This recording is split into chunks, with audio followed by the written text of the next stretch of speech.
Ay mga lods, so for today's video, magmamarinate tayo ng chicken wings na paborito ng mga pamangkin ko, anak ng Ate Bingkot. So, ito yung mga sangkap. So, may lemon.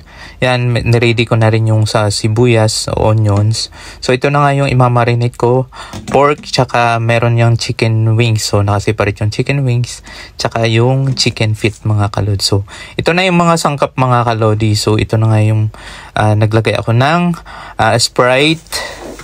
Meron yan syempreng ketchup at saka meron yang soy sauce mga kalodi, laurel at saka yung paminta. At syempre meron ako nilagay dyan na secret recipe na hindi pwedeng sabihin. Joke lang. So ayan na nga mga kalodi, yan nilagyan ng laurel. So ito yung pang nilalagyan ko ng ayan, yung pamintang buo. Pero ika-crush ko siya dyan. Pero okay lang yan kahit crack or buo. Pwede naman dyan mga kalodi. So, tsaka bawang mga kalod. So, ayun nga mga kalod sa itong sibuyas na buo mga kalod. So, yan nilagay ko lang dyan kasi ika-crush natin. So, at syempre nag-iwa ako ng lemon mga kalodi. So, mas masarap yan pag may lemon. Nilagyan ko rin siya, may nakita kasi akong lemon na yung parang, yung ko anong tawag dyan ba sa green. Lime ata siya. Lime. So, itatry ko ilagay. So, syempre kailangan natin pares ng lemon. Palambutin natin para yung sauce niya lalabas mga kalodi. So, ginugud-gud. Ano ba tawag doon? Yung gaganyanin. Basta gaganyanin na yun.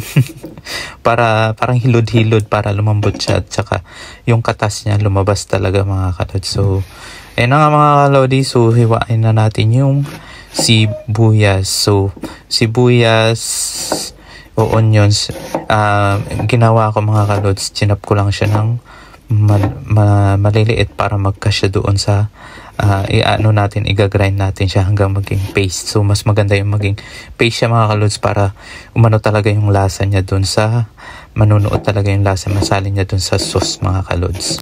So matagal-tagal na rin akong hindi nakapag-marinate mga kalods kasi nga busy sa trabaho. So ayun, kasi nag-promise ako doon sa mga pamangkin ko na magmamarinate ako tsaka magbabarbecue kami doon gamit yung smokeless na barbecuehan nila mga kalods ng Ate Bingko. So, yun na, pinasok ko lahat ng mga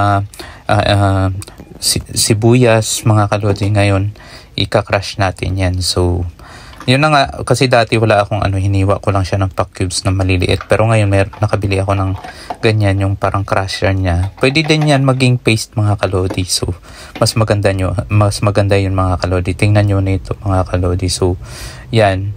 Tsaka isasama natin doon sa sauce mga kalodi para talaga yung sarap. Manunuot talaga yung sarap mga kalodi. So, ayun na nga. At yung pangalawa, yung bawang mga kalodi. So, pipitin lang yan para mas madali siyang balatan. So, yun yung ginawa ko.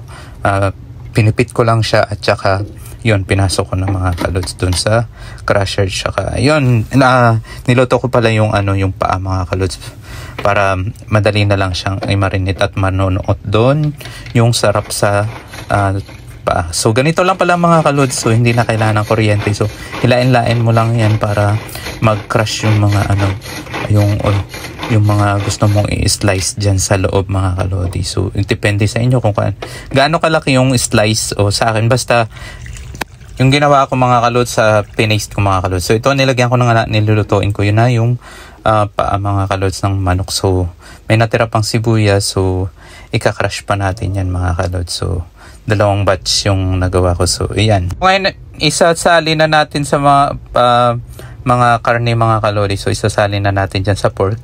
So pagkatapos doon sa chicken wings mga kalod. Saka doon sa chicken feet na imamarinate din natin. So ayun na, kasi nga na full na yung camera, yung memory ko pala, yung storage pala ng phone ko. So hindi ko na masyado na videohan lahat mga kalods. So ito na nga yung na-marinate ko mga kalods. Ayan. Pwede na yan mamayang gabi. So mas maganda pa nga yan, mas i-overnight siya. Pero mamayang gabi pwede na rin yan. So ito yung pork, yung chicken di ko na-video. So ito na yung chicken feet mga kalods. So yan, ready na yan mamaya pang barbecue natin. So ayun na nga mga kalods. Abangan mamaya ang lasa kung ano yung lasa mamaya. So mamaya abangan yung mga kalods. Bye bye!